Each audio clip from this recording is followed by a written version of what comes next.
Bir inson bor e'tibori va quvvatini faqatgina ishga berib, vaqti kelib kattagina biznesmenga aylanibdi. Million dollarlarga ega bo'libdi.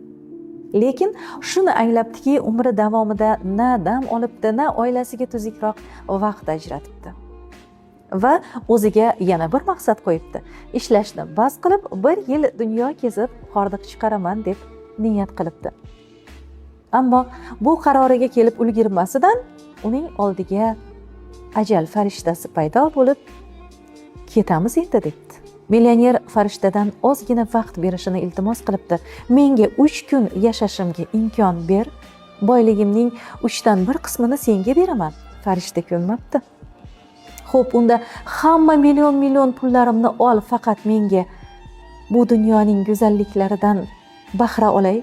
Anchadan buyon birga bo'lmagan oilam bilan birga bo'lish uchun 1 kun vaqt ber deb yolvoribdi.